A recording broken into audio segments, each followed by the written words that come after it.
Welcome to Astacksmile. Every week, I break down a hard lesson I learned the expensive way. This one almost cost me a job. Part 1, the party.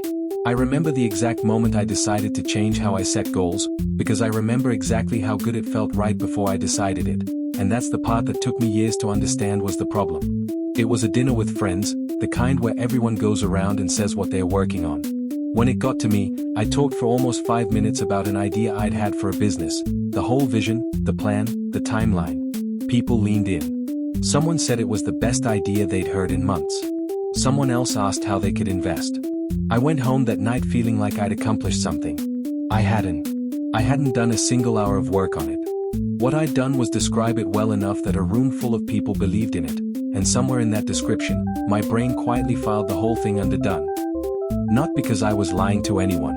Because the feeling of being believed in is close enough to the feeling of succeeding that it's easy to mistake one for the other, especially if you're not looking for the difference. 6 months later, the business didn't exist. I hadn't built anything. But I told at least 15 people the plan, in detail, more than once. I'd gotten the reward 15 times over, spread out over dinners and calls and casual updates, and each time I got a little of that same warm hit of being taken seriously, and each time it cost me a little more of the urgency I needed to actually start. Part 2, the pattern. Once I noticed it in that one instance, I started seeing it everywhere in my own history.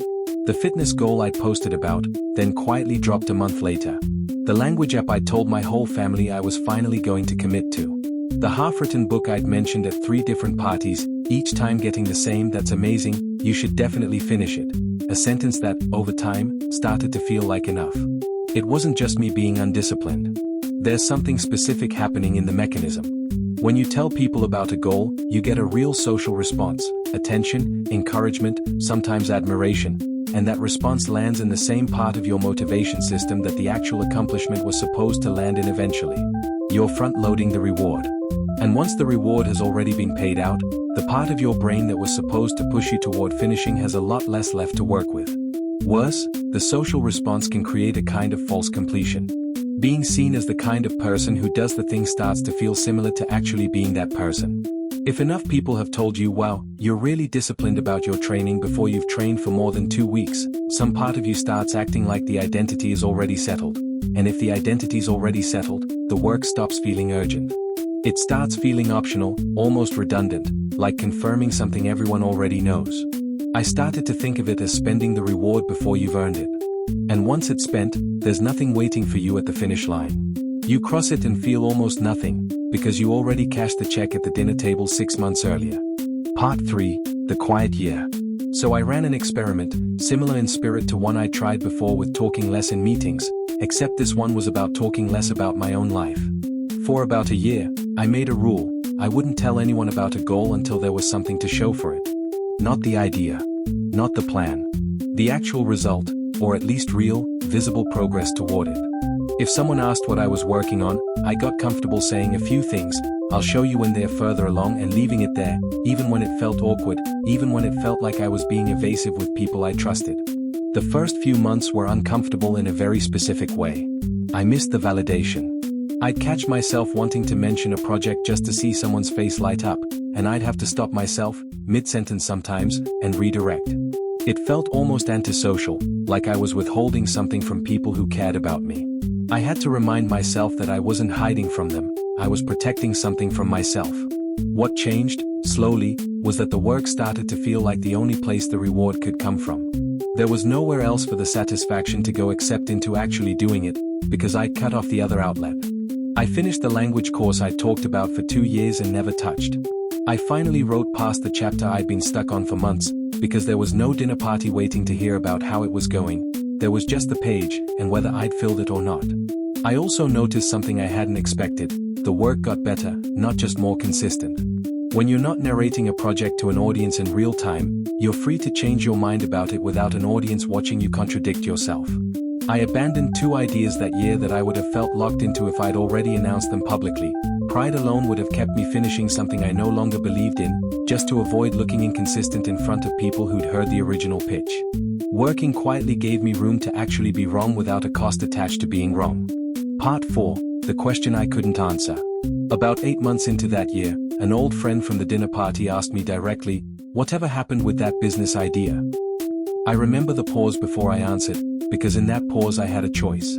The old version of me would have filled the silence with something, an update on a pivot, a reason it hadn't happened yet, a promise that it was still coming. Instead I just said, I decided not to do that one. I'm working on something else now. And I stopped there. It felt like a small failure in the moment, admitting a plan hadn't happened, without softening it. But nothing bad followed. He nodded, said fair enough, and the conversation moved on.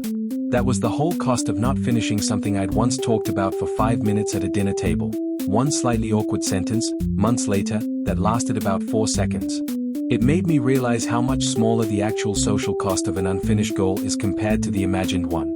I'd spent months half avoiding people, half worried about the moment someone would ask, and the moment itself, when it came, was nothing. What I hadn't expected was what came after. Because I hadn't spent a year explaining and re-explaining and defending the original idea, letting it go cost me almost nothing. If I'd kept talking about it the whole time, walking it back would have felt like a public failure, layered with months of accumulated expectation. Silence hadn't just protected my motivation. It had protected my ability to change my mind cheaply, without an audience keeping score. Part 5, the version that worked. The project I ended up finishing that year, the one that replaced the business idea, was smaller than what I'd originally pitched at that dinner. Less impressive sounding. If I'd announced it at a party, it probably wouldn't have gotten the same reaction the original idea got. Nobody would have leaned in the same way. That, it turned out, was exactly why it worked. There was no performance to live up to, no story I'd already told that the final version had to match. I built it in whatever shape actually made sense, adjusting as I learned things, without worrying that a change of direction would look like I didn't know what I was doing. By the time I told anyone about it, it already existed. There was nothing left to promise, only something to show. And showing something finished lands completely differently than promising something imagined. People don't ask how's it going about a finished thing. They just see it. I noticed, too, that the reaction when I finally did share it was quieter but more real. No one said that's an amazing idea, because it wasn't an idea anymore, it was a fact, and facts don't get the same excited response that possibilities do. What I got instead was something better, people treating me like someone who does things, rather than someone who talks about things. That reputation, once it started forming, didn't need announcements to keep building. It just needed the next finished thing. Part 6, where this isn't absolute. I want to be careful here, because there's a version of this that tips into something unhealthy, and I ran into that edge too. There's a difference between not announcing a goal and isolating yourself from every form of support while pursuing it. Some things genuinely go better with accountability, a training partner, a deadline shared with a collaborator, a mentor checking in. The distinction isn't never tell anyone anything. It's specifically about the kind of telling that functions as a substitute for doing, the broad, public, low-stakes announcement that gets you social credit without requiring any follow-through, versus the specific, structured accountability that actually keeps you honest because someone is checking on real progress, not just hearing the plan once and moving on. Telling a coach your training goal, where they'll actually track your sessions, is accountability. Telling a room full of acquaintances at a party is announcement. The first one creates ongoing pressure to follow through. The second one creates a one-time hit of approval and then nothing. No one in that room is going to follow up in 3 months to ask how it's going, and even if they did, a vague "yeah, it's coming along" costs you nothing to say and commits you to nothing real. I learned to tell the difference by asking myself one question before I said anything about a plan out loud. Will this person actually follow up, and does their follow-up carry any real consequence if I haven't done the work? If the honest answer was no, if it was just going to be a nice moment and nothing more, I started keeping it to myself. If the answer was yes, if telling them created a real threat I'd have to answer to later, I let myself say it, because that kind of telling wasn't stealing the reward. It was borrowing pressure I actually needed. Part 7, what changed in how I listened to others? There was a side effect to all this I didn't expect. Once I stopped announcing my own plans, I started noticing, much more clearly, when other people were doing exactly what I used to do, talking about a goal with the same intensity and detail as someone who'd already done the work. It changed how I responded. I used to react to someone's exciting new plan with a burst of enthusiasm, the same kind I used to crave myself. Now I still care, but I've gotten more careful about not being the audience that accidentally pays out someone else's reward early. I ask what the next concrete step is, rather than just how exciting the vision sounds. It's a small shift, but it changes the exchange. Instead of handing someone the applause up front, you're handing them back to the work, gently, without dismissing what they're excited about. It's not about being withholding or cynical toward other people's dreams. It's about understanding, now that I've felt it from the inside, that the kindest thing you can sometimes do for someone announcing a big plan isn't unlimited enthusiasm. It's a genuine question that quietly redirects the conversation back toward doing, rather than just describing.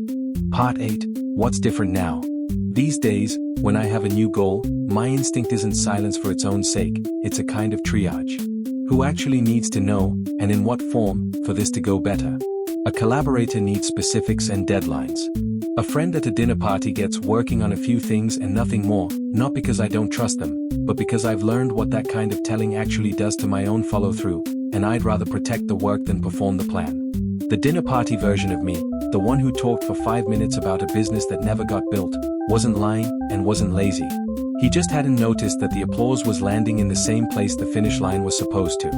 Once I saw that, the fix wasn't complicated. It was just quieter. Say less about what you're going to do. Let the doing be the only thing anyone eventually sees. By the time they find out, it isn't a plan anymore. It's already real, and there's nothing left to talk your way out of, because you never talked your way into it in the first place. I think about that 4-second conversation sometimes. The friend who asked what happened to the old idea, the small honest answer, the way it cost almost nothing. It's the clearest proof I have that the fear driving all that early announcing was mostly imagined. Nobody was keeping score the way I thought they were. The only person who was ever really counting was me, and once I stopped handing out the reward for free, I finally had a reason to go earn it. If this was useful, hit subscribe so you don't miss the next one, and drop a comment telling me which room you've been the loudest person in. Like the video if it hit home. See you in the next one.